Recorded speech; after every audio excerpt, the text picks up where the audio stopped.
Alors, bienvenue à tous ceux qui m'accompagnent avec ce partage biblique. Aujourd'hui, on aura encore un sujet à approfondir selon les Saintes Écritures.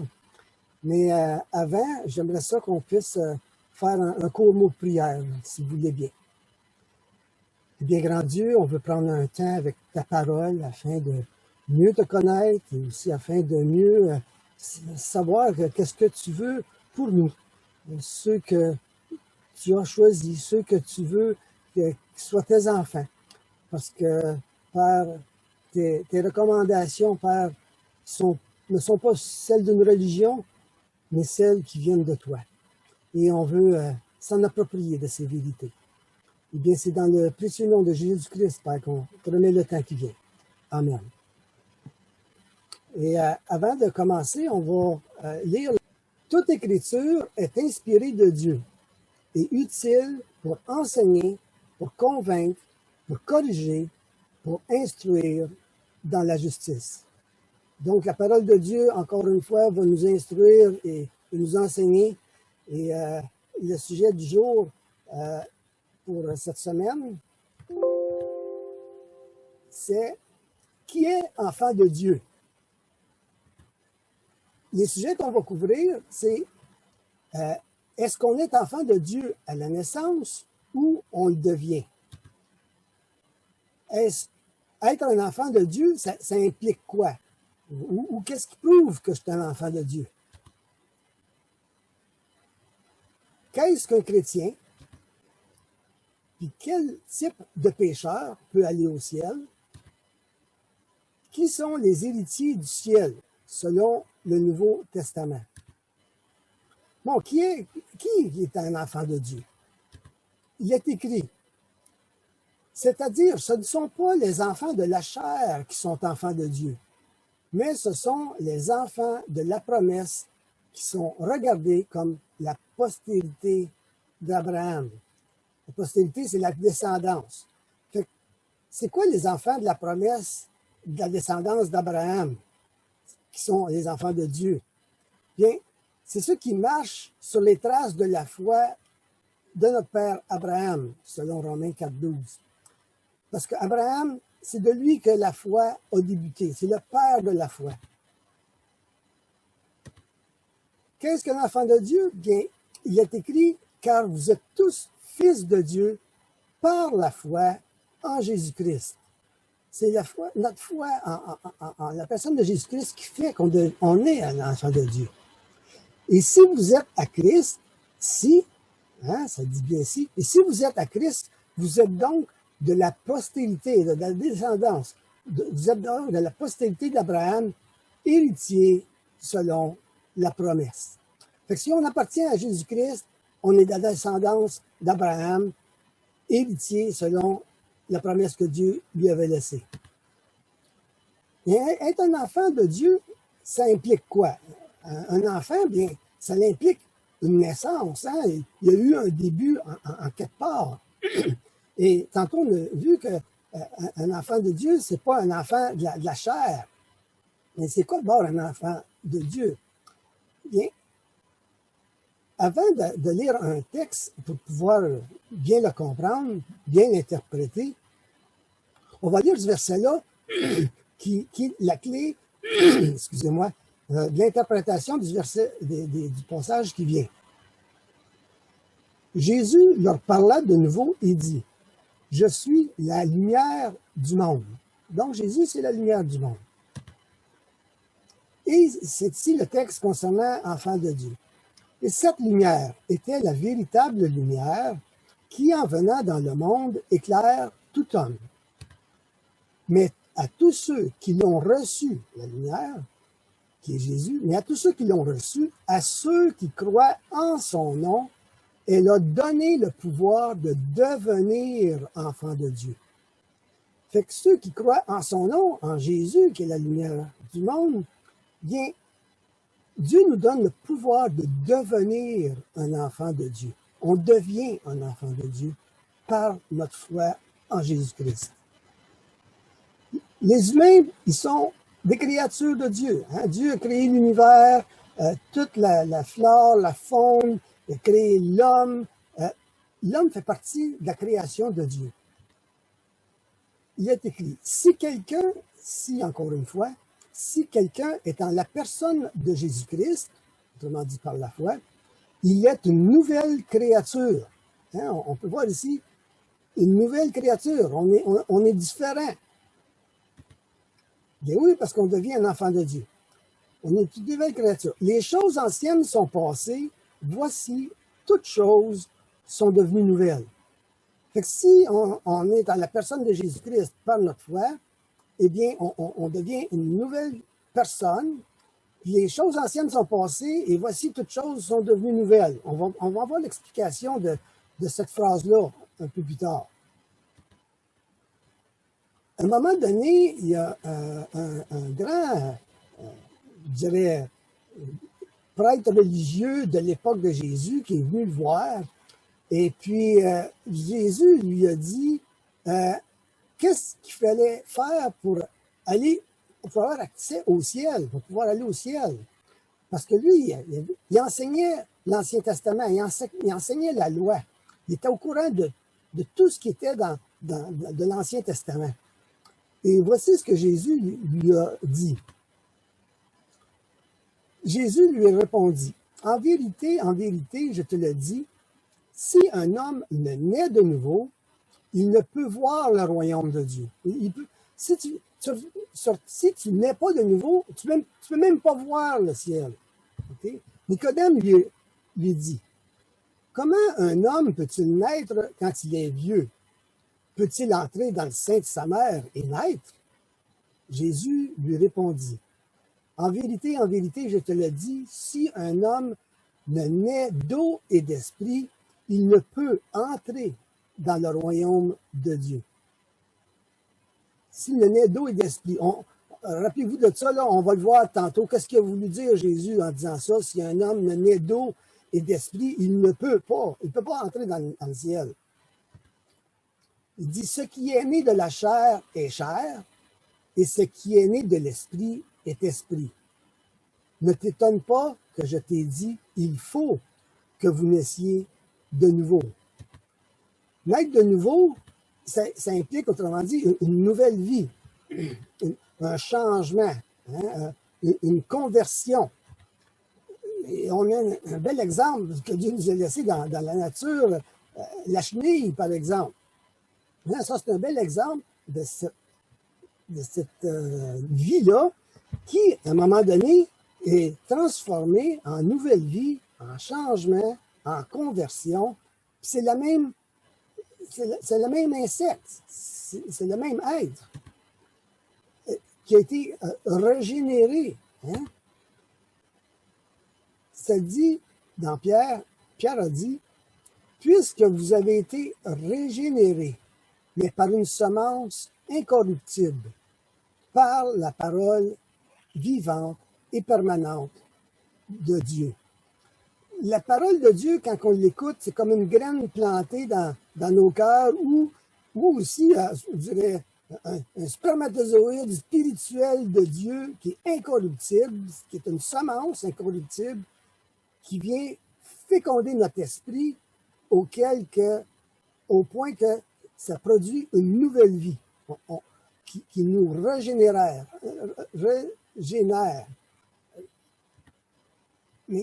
Mais comment être régénéré?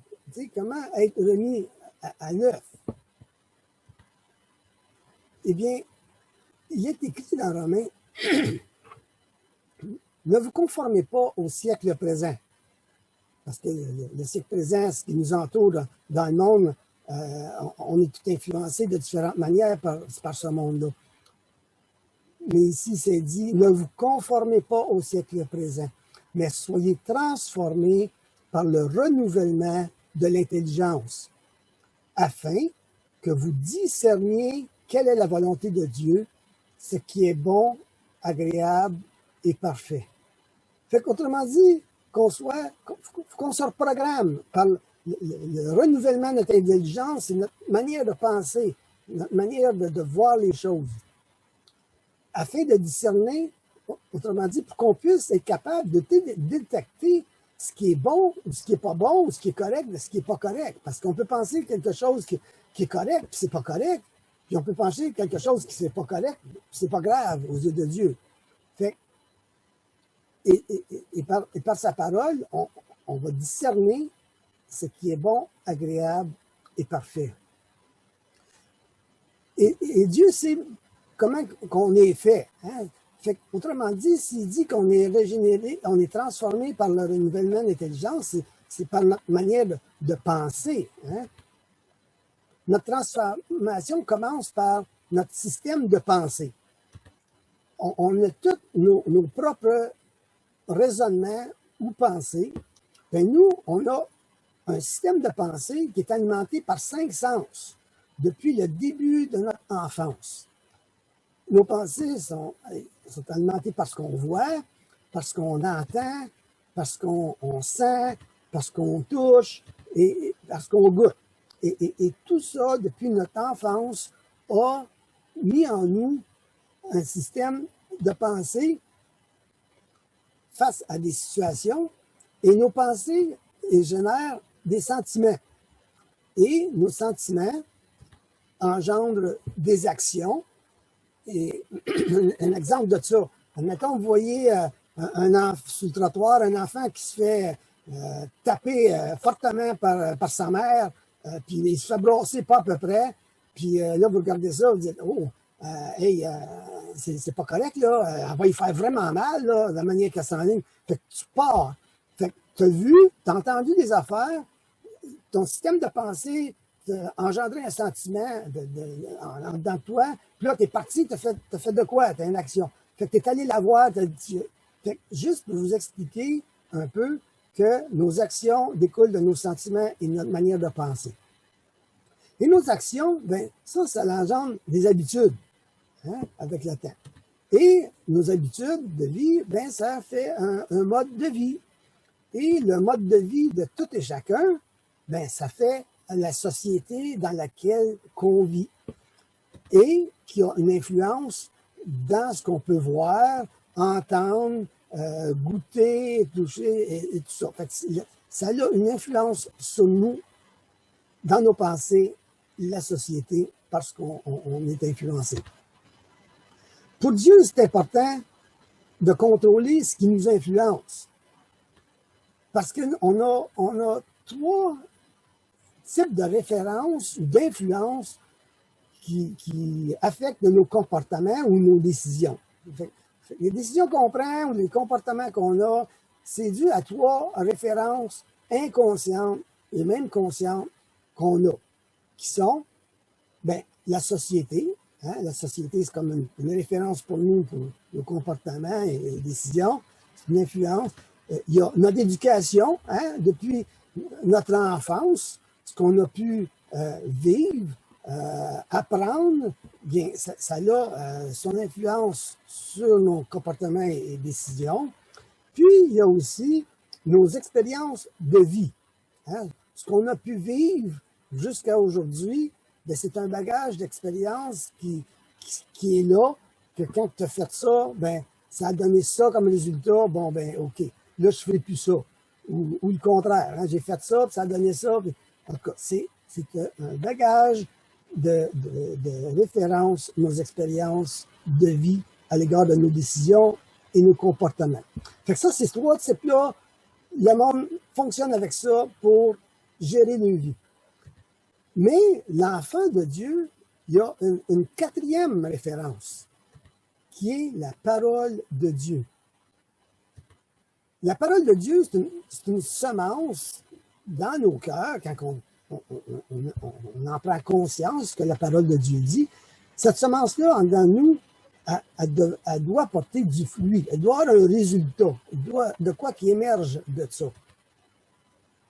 Et il est écrit, quiconque est né de Dieu ne pratique pas le péché, parce que la semence de Dieu demeure en lui. Fait que celui qui est né de Dieu, qui est un enfant de Dieu, il ne doit pas pratiquer le péché. Ici, pratiquer, il est souligné parce qu'il y a une différence entre tomber dans le péché puis pratiquer le péché. Hein? Moi, j'aime aller au golf, et puis là, je vais au driving range, puis là, je frappe des balles, je me pratique. Hein? Je veux garder ma forme à l'égard du golf. Bien, le péché, c'est pareil. Admettons quelqu'un qui est menteur, il compte des mensonges dans sa vie, c'est des choses qu'il pratique, de mentir dans sa vie. Je prends cet exemple-là. Là. Fait que ça, c'est de pratiquer le péché du mensonge. Mais l'enfant de Dieu qui a appris, selon Dieu, que de mentir, c'est pas de Dieu, et Dieu recommande de ne pas mentir, mais demande à Dieu, aide-moi à plus mentir, je veux pas mentir. Tu me dis que c'est pas bon pour moi, puis c'est pas bon pour les autres de mentir. Et puis, t'arrives que, oh, t'as menti à un moment donné. Ben là, tu demandes à Dieu, pardon, pardonne-moi. Là, t'as tombé. Hein, t'as manqué ton coup. Fait que là, t'as menti. Fait que la repentance, c'est de dire à Dieu, hey, je sais que j'aurais pas dû mentir, je te demande pardon. Aide-moi à ce que je recommence plus ce péché-là. Et c'est la différence entre pratiquer le péché et tomber dans le péché. Il est dit dans 2 Timothée, le Seigneur connaît ceux qui lui appartiennent. Et quiconque prononce le nom du Seigneur, qu'il s'éloigne de l'iniquité. Donc, si on parle des choses de Dieu, aussi, Jésus fait partie de notre langage, bien, que notre vie soit orientée à m'éloigner de ce qui n'est pas correct. Et Dieu, c'est ce qu'il demande. Et on peut avoir des conflits intérieurs parce que avant de connaître Dieu ou de lui avoir fait confiance pour notre vie à travers la personne de Jésus, puis on a demandé à Jésus de prendre place en nous, on a encore notre vieille nature. Hein? Et puis là, on a des nouvelles notions selon sa parole qu'il faut, comment je dirais ça, considérer fortement. Et là, il peut y avoir, je dirais, un conflit intérieur. Or, ceux qui vivent selon la chair ne sauraient plaire à Dieu. Si vous vivez selon la chair, vous mourrez. Mais si par l'esprit vous faites mourir les actions du corps, vous vivrez. Car tous ceux qui sont conduits par l'esprit de Dieu sont fils de Dieu. Fait ici, ça démontre clairement qui est fils de Dieu. C'est ceux qui ont l'esprit de Dieu et puis qui veulent faire les choses selon l'esprit de Dieu et non selon leur ancienne manière d'être, selon la chair, selon la nature charnelle, humaine qu'on a en nous. Mais c'est quoi vivre selon la chair et selon l'esprit?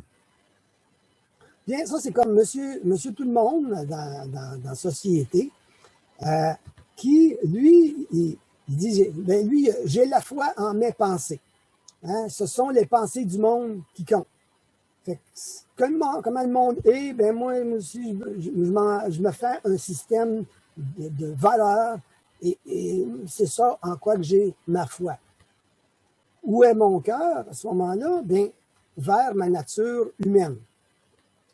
Et chaque être humain a eu ces histoires de cœur qui a été déçu de différentes manières depuis son enfance et il fonctionne avec ça.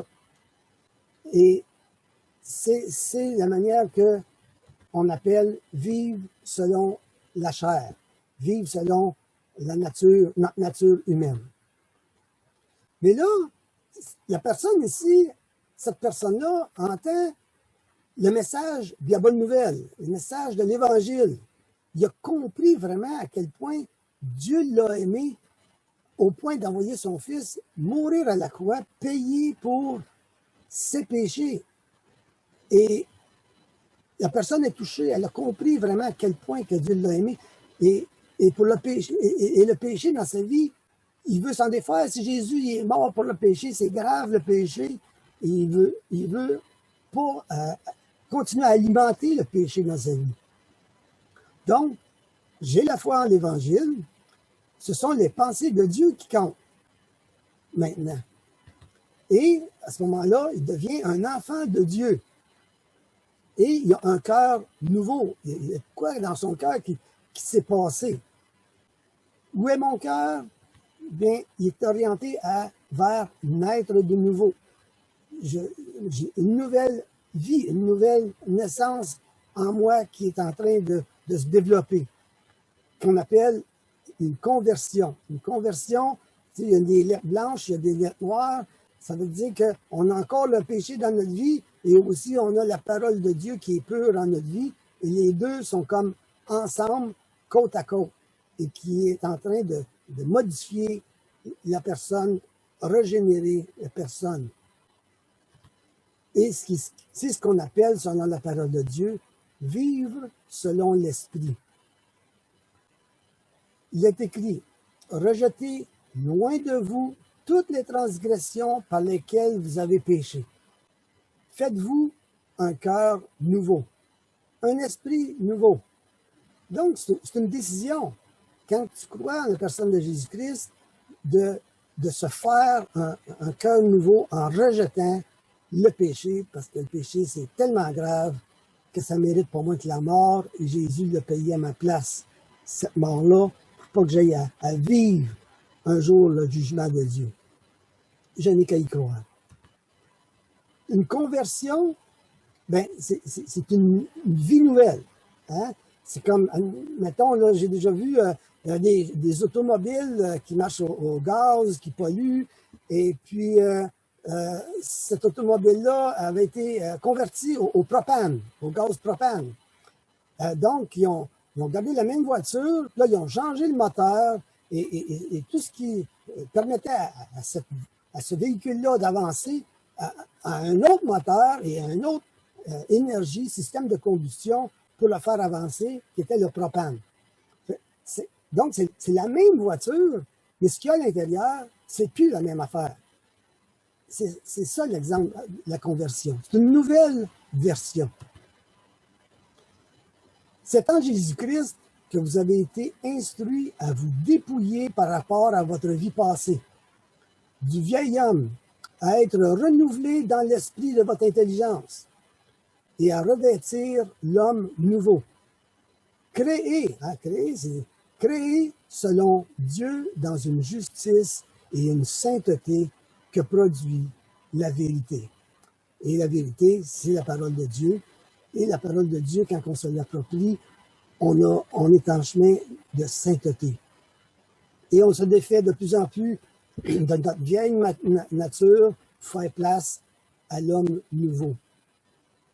C'est ce que la Bible appelle le processus de sanctification.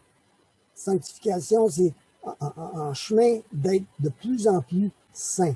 Et saint veut dire mis à part pour Dieu. Et je vous donne ici un exemple. Avant d'être un enfant de Dieu, c'est comme si j'étais là un baril avec du fumier dedans. Hein? Ma vie, il y a des choses qui peuvent peut-être sentir pas bon. Et puis, ça fait partie de ma vie. Et encore dans ma vie, il peut y avoir des choses qui sentent pas trop bon.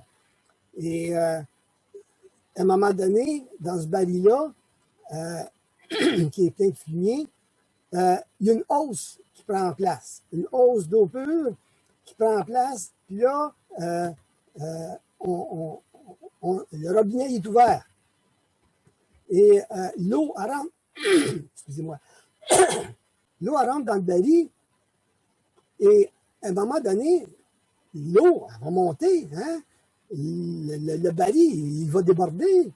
Hein? Si on n'arrête pas l'eau, là, de plus en plus, le contenu du baril, il va déborder, puis le fumier va sortir avec l'eau de plus en plus avec le temps, et le baril, avec le temps, il va y avoir de plus en plus un contenu pur, de moins en moins de fumier va être dedans. C'est ça la sanctification. Il est dit, de la poussière, il retire le pauvre spirituel. De la poussière, il retire le pauvre. Du fumier, il relève l'indigent. Autrement dit, Dieu, sais, il va nous sortir de notre merde, excusez l'expression, là, par la hausse qui a été mise dans notre vie. Cette eau qui prend place dans notre vie. Mais c'est quoi cette eau-là? Hein? Cette eau-là, c'est quoi? On l'a vu tantôt, hein, Jésus qui a dit à Nicodème, si un homme ne naît d'eau et d'esprit, il ne peut pas rentrer dans le ciel. Mais c'est quoi cette eau-là? Jésus, se tenant debout, s'écria, si quelqu'un a soif, qu'il vienne à moi et qu'il boive. Donc ici, c'est Jésus qui est cette eau-là. C'est Jésus qui a l'eau. C'est Jésus qui peut apaiser notre soif spirituelle, abreuver notre soif. Et il continue en disant, celui qui croit en moi, pas une religion en lui, celui qui croit en moi, des fleuves d'eau vive couleront de son sein, comme dit l'Écriture. Il dit cela de l'esprit que devaient recevoir ceux qui croiraient en lui. On peut voir ici, de naître d'eau et d'esprit, c'est de croire en la personne de Jésus-Christ d'une façon qu'on a bien compris l'œuvre qu'il a faite à la croix. Et à ce moment-là, il y a un phénomène qui se passe, que l'Esprit de Dieu prend place en nous et on est abreuvé de sa personne. Et c'est ce qui est l'eau et l'Esprit qui font place dans le baril en ouvrant la hausse. Dieu a laissé un symbole à cette vie nouvelle aux disciples de Jésus-Christ. Qu'est-ce que je veux dire par là? On parle ici d'eau et d'esprit, une vie nouvelle. Mais le symbole qu'il a laissé, c'est le baptême. Et Pierre, il apportait un message d'évangile à des milliers de personnes et il leur disait dans ce message-là, de la bonne nouvelle, il dit « Repentez-vous et que chacun de vous soit baptisé au nom du Seigneur Jésus pour le pardon de vos péchés. » Ici, il ne dit pas que le baptême, ça va pardonner nos péchés. Bien non. Ici, le baptême, c'est pour, on va le voir un peu plus, c'est pour prouver que tu as cru au pardon de tes péchés. Et tu le démontres publiquement par le baptême. Si on prend, pour bien comprendre ça, là, si on prend par exemple Jésus à la croix, il y avait deux criminels à chaque bord de lui. Et à un moment donné, il y en a un des deux qui s'est repenti de sa vie de Jésus. Nous autres, on mérite ce qu'on mérite, mais pas toi. Et il a dit à Jésus, souviens-toi de moi quand tu vas rentrer dans ton règne. Il faudrait que tu aies la foi pour dire une affaire de même, il était pour mourir. Et puis Jésus, il s'est tourné vers lui et il a dit, aujourd'hui, tu seras avec moi dans le paradis. À cause de sa foi. Est-ce que cette personne-là a eu le temps de se faire baptiser? Est-ce que cette personne-là a eu le temps de faire des bonnes actions? Mais non. C'est par sa foi qu'il a accès au royaume de Dieu à cause de sa foi en Jésus-Christ. Et le baptême, c'est pareil. C'est pour démontrer qu'on a cru et qu'on a le pardon de nos péchés.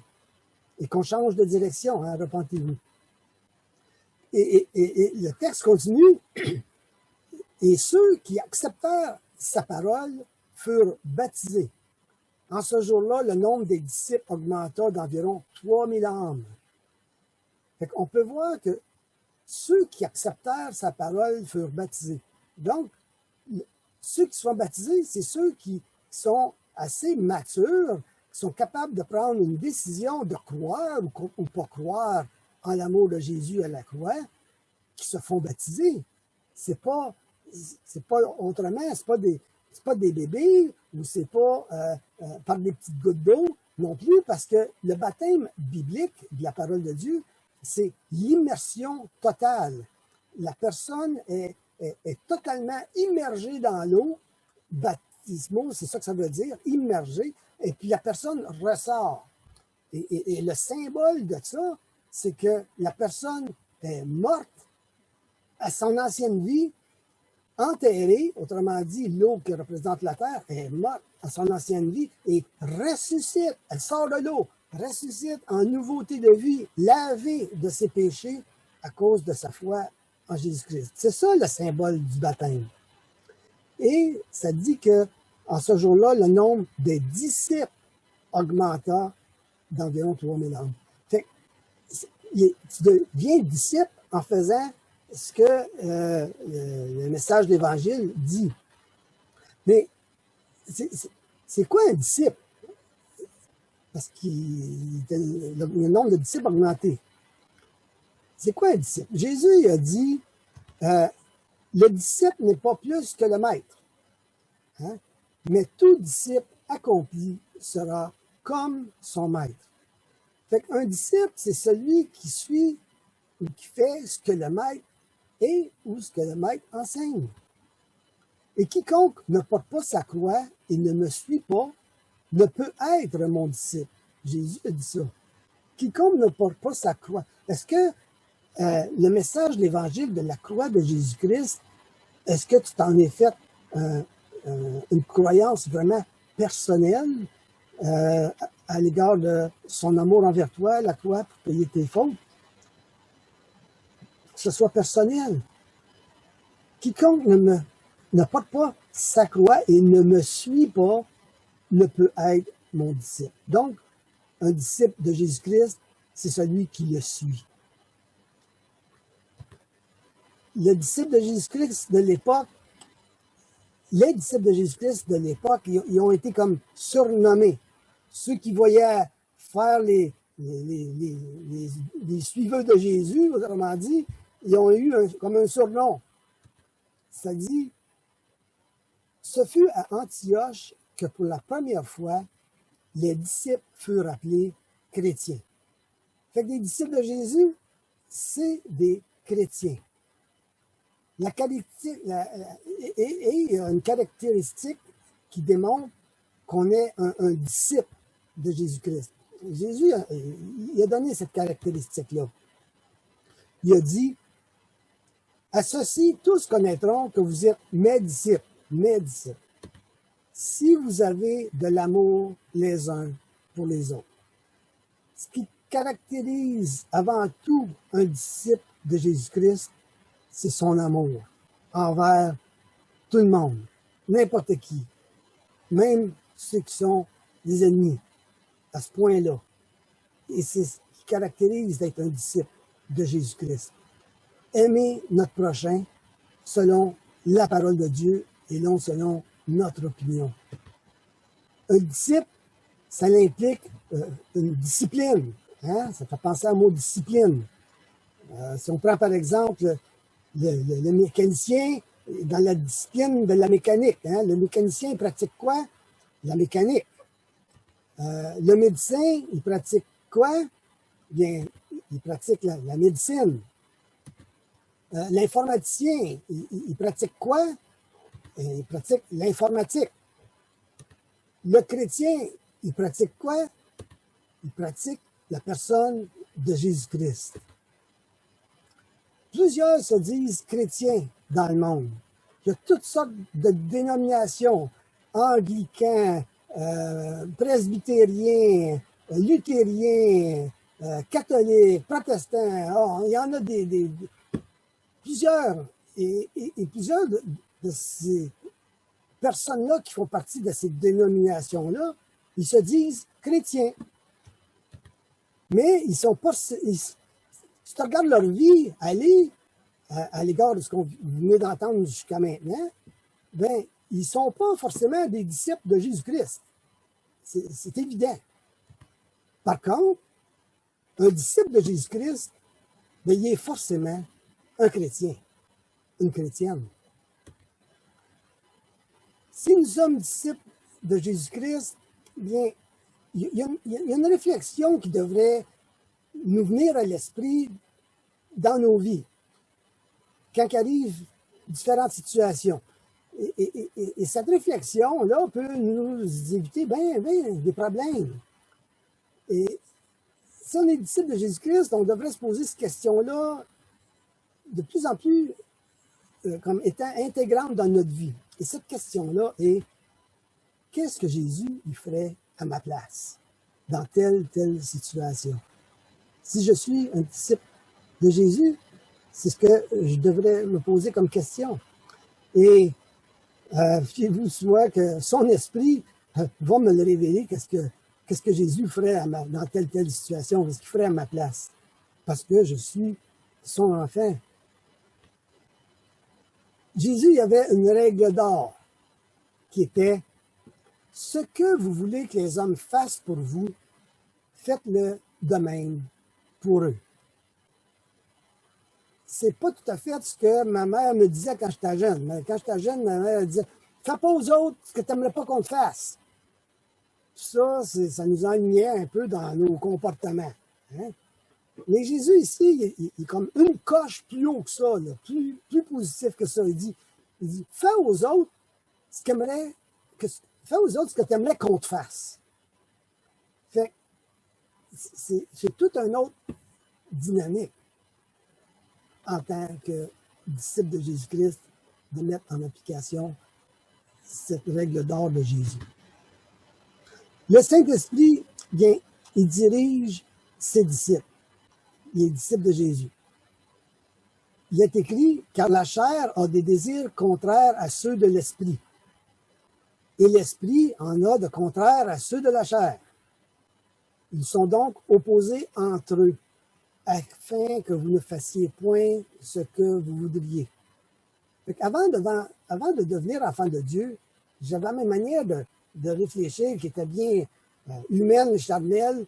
Et quand la hausse de l'Esprit de Dieu prend place en nous avec sa parole, et bien là, j'ai d'autres manières de voir les situations. Puis là, j'ai comme un combat intérieur entre ce que je ferais normalement, puisque maintenant, en tant qu'enfant de Dieu, je dois faire. Fait qu'il y a comme un combat intérieur.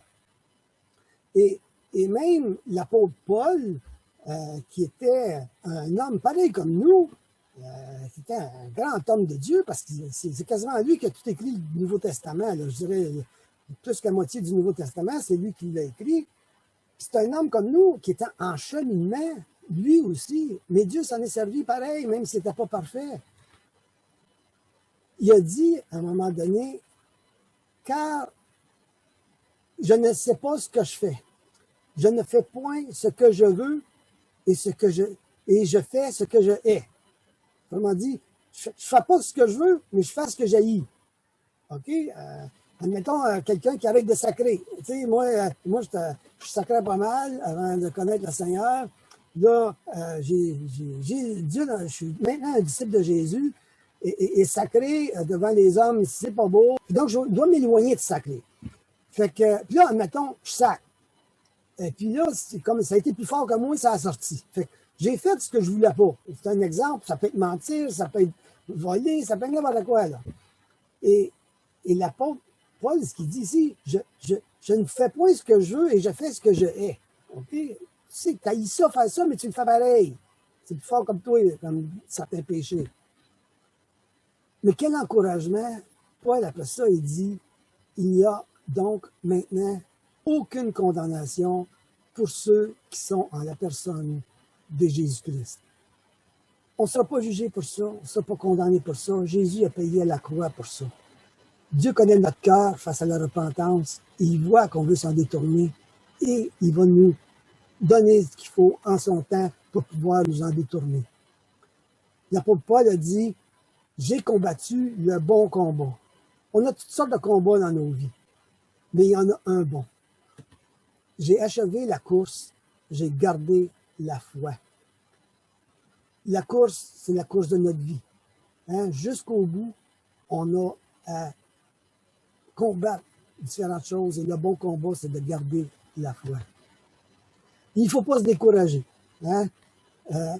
Même Paul a dit, ce n'est pas que j'ai déjà remporté le prix ou que j'ai déjà atteint la perfection, mais je cours, je tâche de le saisir, le prix, puisque moi aussi j'ai été saisi par Jésus-Christ.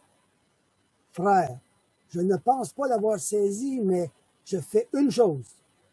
Oubliant ce qui est en arrière et me portant vers ce qui est en avant. Je cours vers le but pour remporter le prix de la vocation céleste de Dieu en Jésus-Christ. Fait que l'apôtre Paul, il n'a pas atteint la perfection, mais il savait une chose. Il ne regardait pas en arrière. Il regardait en avant. Il regardait les progrès qu'il a pu faire et il regardait que la vocation céleste lui était réservée. Qui seront les héritiers du royaume? Hein? On va regarder un vidéo de 7 minutes concernant la nouvelle naissance. Gagner son ciel. J'ai longtemps cru que c'était de même que ça marchait. Pour avoir de quoi, il faut le mériter. Il faut travailler pour. Rien de gratuit dans la vie, c'est pas ce qu'on dit. Bon, j'ai pas toujours cru au ciel, puis encore moins au Dieu du ciel. Mais du plus loin que je me rappelle, j'ai adopté une logique méritoire de la vie. Je concevais mon existence sur Terre comme un long escalier vers le ciel dans lequel j'avais pas le choix de faire mes preuves avant d'y arriver. Il fallait que je sois bon, généreux comme personne. Il fallait que je performe plus que la moyenne. Il fallait que j'aie une bonne morale, surtout acceptable en société. Chaque marche était un « il faut » de plus pesant sur mes épaules. Il faut que je gère bien ma vie, que je contrôle mes envies, que je gagne un bon salaire, que j'économise surtout. Il faut que je produise toujours un peu plus. Il faut que je sois efficace. Et ce qui est fou, c'est que tu n'as jamais l'impression d'en faire assez. Tu as toujours cette petite voix qui te dit que tu n'es pas à la hauteur, tu n'es pas assez bon, tu n'es pas assez productif. Il faut que tu t'éduques constamment. Il faut que tu sois plus intelligent. Il faut que tu compenses tes mauvaises actions avec quelques bonnes actions quotidiennes. Il faut que tu sois juste assez zélé pour les causes de l'heure. Il faut, ça s'arrête jamais. Je pensais que c'était ça la vie. Il faut que je devienne la meilleure personne possible par moi-même, pour moi-même. Et ça devrait m'ouvrir toutes les portes du monde, peut-être même celles du ciel. Je pensais être capable par moi-même d'avoir la note de passage devant le grand tribunal de l'existence humaine. Mais en fait, j'étais coincé dans une dynamique de mérite, esclave d'un sentiment de devoir toujours accomplir, réaliser, produire afin d'être accueilli et aimé en retour. Mais n'est-ce pas qu'on est tous un peu comme ça de nature? On gravit tous la montagne de la bonne personne, la colline du bon citoyen, les escaliers du bon vivant, les échelons du bon travailleur. On cherche à se prouver à soi-même puis au reste du monde que finalement, on n'est pas si pire que ça. Comme si on vivait déjà sous une forme de condamnation, mais qu'on passait notre vie à essayer de se débrouiller pour s'en défaire. Et ce qui est fou, c'est que ce mouvement d'auto-justification, d'auto-satisfaction du cœur humain est présent partout. Dans le bouddhisme, par exemple, il faut que tu arrives par toi-même à éteindre tes désirs pour être délivré. Dans l'hindouisme, le salut s'obtient alors que tu te détaches de ton ego et tu t'efforces à vivre en unité avec le divin. Dans l'islam, il faut que tu fasses des bonnes actions le plus possible, notamment respecter les 5 piliers, et t'espères que Allah va avoir un regard bienveillant envers toi. Dans le judaïsme orthodoxe, c'est par la repentance, par la prière, par le travail acharné pour obéir à la loi qu'on gagne la faveur de Dieu. Dans le New Age, il faut arriver à une connaissance supérieure, avoir une nouvelle vision du monde pour voir comment on est uni avec tout le reste. Même le karma populaire ces jours-ci fonctionne de même. Il faut que tu fasses des bonnes choses pour qu'il t'en arrive des bonnes parce que l'univers comptabilise. Vous voyez, pratiquement toutes les religions, spiritualités et même les idéologies séculaires ont en commun l'idée selon laquelle s'il existe un sauveur, eh bien c'est la personne que vous regardez dans le miroir tous les matins. Un jour, un enseignant réputé et respecté du nom de Nicodème vient trouver Jésus pour lui poser quelques questions. Il commence la discussion en lui lançant des fleurs, en soulignant les actes extraordinaires qu'il accomplit autour de lui. Mais Jésus, qui n'a aucun temps à perdre avec la superficialité et qui n'est pas politiquement correct, l'interrompt aussitôt puis il lui dit « Je te le dis bien franchement, mon cher Nicodème, personne ne peut voir le royaume de Dieu s'il ne naît pas de nouveau. » Il faut savoir que Nicodème était une sommité religieuse et intellectuelle de l'époque. On l'appelait même le docteur d'Israël, comparable peut-être à un grand professeur d'université aujourd'hui qui aurait remporté plusieurs distinctions. Son obéissance à la loi juive était stricte, son zèle pour la justice était irréprochable, et même que sa dévotion personnelle allait au-delà des attentes. Aux yeux des gens, s'il y en avait bien un qui méritait le ciel, c'était lui. Mais Jésus ose lui dire « Si tu ne renais pas de nouveau, mon cher Nicodème, tu ne verras pas de tes yeux le royaume de Dieu. Même tes meilleures performances, même tes plus grands accomplissements ne t'ouvriront pas les portes du ciel. » Et ce qui est intéressant, c'est que Jésus compare le salut qu'il vient apporter à une naissance. Pourquoi une naissance? Parce qu'on n'a rien fait pour naître. En tout cas, vous n'avez rien fait. Moi, j'ai rien fait non plus pour naître. Nos mères, elles ont passé un mauvais quart d'heure. Elles nous ont portés, elles nous ont endurés pendant 9 mois. Et croyez-moi, vous étiez lourds à la fin de l'histoire. Elles ont subi de douloureuses contractions. Elles ont souffert et se sont même sacrifiées pour qu'on soit en vie aujourd'hui. Eh bien, le salut en Jésus-Christ s'opère exactement de la même façon. Quelqu'un d'autre a payé, quelqu'un d'autre a souffert pour que vos transgressions soient effacées et vous puissiez hériter de la vie éternelle. C'est la plus scandaleuse des gratuités. Un autre a tout fait la job pour vous. Il suffit maintenant de lui faire confiance, d'avoir foi en lui. Bon, mais dans ce cas-là, comment ça peut se faire? Je peux pas retourner dans le ventre de ma mère en position fœtus et renaître une deuxième fois, réplique Nicodème à Jésus, un peu sceptique de toute cette affaire-là. Mais Jésus lui répond qu'il ne doit pas renaître physiquement, mais bien spirituellement. Tu dois renaître d'en haut, lui dit-il, être régénéré par Dieu lui-même. Ton cœur doit être renouvelé, Nicodème, tes désirs doivent être purifiés, tes pensées réalignées, ton intérieur doit être recréé. Il faut que tu repartes à zéro. C'est le « il faut » de Dieu, mais il y a seulement Dieu, par son esprit, qui peut venir repartir les compteurs de ta vie. Parce que l'homme, par lui-même, est spirituellement mort, trop bien dans son péché. Mais lorsque l'Esprit de Dieu s'empare d'une personne, parce qu'elle a cru en Jésus, il lui insuffle la vie et fait d'elle une personne vivifiée, transformée par Dieu. Et soudainement, on est plus léger parce qu'on est libéré de notre ascension infructueuse vers le ciel. On arrête de grimper vers le ciel. Christ a fait ce qu'il fallait pour que ma dette soit payée et que Dieu m'accepte. Et je suis pas en train de dire que les chrétiens sont parfaits, hein, loin de là. On est parfois les premiers à croire que Dieu va nous aimer, nous accepter à cause de notre piété, notre spiritualité, notre charité ou même notre connaissance raffinée de la Bible. Ce mouvement hostile d'auto-justification est présent dans n'importe quel cœur humain. Point. Par contre, le christianisme est la seule voie qui décharge réellement l'individu de devoir par lui-même monter vers le ciel, parce qu'il déclare que c'est le ciel qui est venu vers nous. Jésus ne dit pas « fais tout en ton pouvoir pour gagner ton ciel », il dit plutôt « je suis descendu du ciel pour te l'ouvrir ». Il n'y a rien de bon que tu peux faire pour mériter ton ciel. Tu n'arriveras jamais à le gagner par toi-même. Déjà, l'idée de trouver ton salut ailleurs qu'en Dieu est un signe que tu es rebelle à Dieu. Mais bonne nouvelle, le ciel y est devant toi. Repens-toi, accueille-le. Prends-moi au sérieux, dit Jésus. Accroche-toi à moi de tout ton être. Garoche tes hippos à la poubelle et fixe tes yeux sur moi. Le Dieu véritablement venu t'apporter un salut d'en haut. Et ça, c'est libérateur. Ça, c'est une vraie rédemption. Sa fidélité m'a ouvert l'éternité. Sa parfaite obéissance est devenue mon assurance. Sa mort est devenue ma vie. Plus besoin de gagner mon ciel. Il l'a remporté pour moi.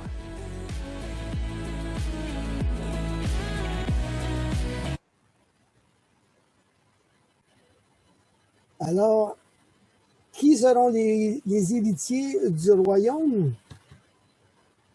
Eh bien, il est écrit, « Écoutez, mes frères bien-aimés, Dieu n'a-t-il pas choisi les pauvres aux yeux du monde pour qu'ils soient riches en la foi, héritiers du royaume qu'il a promis à ceux qui l'aiment? » On est héritiers selon la promesse de Dieu à cause qu'on l'aime, qu'on a compris à quel point qu'il nous a aimés. Ainsi, tu n'es plus esclave, mais fils. Esclave, on parle d'esclave du péché, hein? Tu n'es plus esclave, mais fils. Et si tu es fils, tu es aussi héritier par la grâce de Dieu. Hein? C'est la grâce de Dieu qui fait qu'on est héritier à cause de notre foi en la personne de Jésus-Christ. Et c'est ce que je voulais vous partager aujourd'hui. Et on va regarder ici comme révision. Est-ce qu'on est enfant de Dieu à la naissance ou on le devient? C'est pas à la naissance. On le devient par notre foi en la personne de Jésus-Christ, selon sa parole. Être un enfant de Dieu implique quoi? Qu'est-ce qui prouve qu'on est un enfant de Dieu? Bien, c'est que notre vie, elle a changé. On est né de nouveau. C'est un événement mémorable. Quand ça s'est produit, on a vécu une expérience particulière. On peut même mettre une date à ça. On sait quand est-ce que ça s'est produit.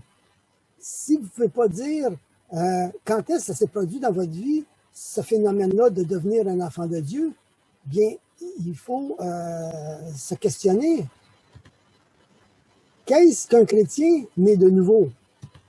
Bien, c'est un disciple de Jésus-Christ. c'est celui qui suit son maître. Quel type de pécheur peut aller au ciel? Oui, il va y avoir des pécheurs au ciel, mais c'est des pécheurs repentants, sauvés par la grâce de Dieu. C'est le pécheur qui veut s'éloigner du péché avec l'aide de Dieu et il est sauvé par la grâce de Dieu. Qui sont les héritiers du ciel selon le Nouveau Testament? Hein? Nouveau Testament, héritier, ça va ensemble. Testament, c'est selon une personne qui est morte, hein? Et puis qui lègue à des gens de sa famille ou à des gens qui l'aiment. Eh bien, Dieu, dans le Nouveau Testament, c'est ce qu'il nous écrit.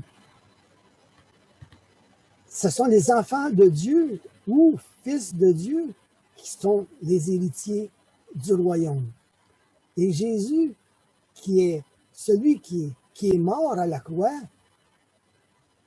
dont le Nouveau Testament fait allusion, eh bien, il est revenu à la vie et c'est lui qui attendra dans son royaume éternel les bras ouverts ceux qui auront part à son héritage, qui sont ses enfants, qui sont ceux qui l'aiment. Eh bien, aimerais-tu faire partie du testament de Dieu? Es-tu un enfant de Dieu? Peut-être que tu l'es et que tu as peut-être oublié certaines choses, en quoi que ça l'implique d'être un enfant de Dieu et de regarder à remarcher en nouveauté de vie comme la parole l'encourage. Si tu es enfant de Dieu, bien, quand est-ce que c'est arrivé? Hein? Si tu ne peux pas te rappeler quand est-ce que c'est arrivé, bien, probablement, tu n'es pas un enfant de Dieu. Parce que c'est un phénomène, comme je dirais, quasiment surnaturel quand ça se produit. On le sait quand ça se produit. Il y a de quoi qui s'est produit en nous de particulier quand ça se produit. Alors, tu veux-tu être son enfant? Bien, tu as tout simplement qu'à lui demander de t'adopter dans sa famille. Parce que tu crois à quel point Jésus t'a aimé. N'attends pas de mettre de l'ordre dans ta vie pour devenir son enfant. Toute notre vie, nous aurons place à amélioration face au péché. Mais quelle grâce que Jésus a payé à ma place pour ça. Hein? J'ai qu'à y croire. Et quand tu y crois, eh bien, c'est là que ça se produit, que tu deviens un enfant de Dieu et que ta vie ne peut plus être comme avant. Prions sur les biens pour terminer. Eh bien, grand Dieu, merci pour ta parole. Merci pour ton esprit, que ton esprit nous convainc de la vérité et nous donne ce qu'il faut, Père, pour le chemin de cette sanctification dans cette vie. Eh bien, Père, on sait que c'est notre bonheur que tu veux, pas moins que ça. Eh bien, Père, merci pour ton amour à travers la personne de ton Fils et on te remet nos vies en attendant d'être dans ta présence.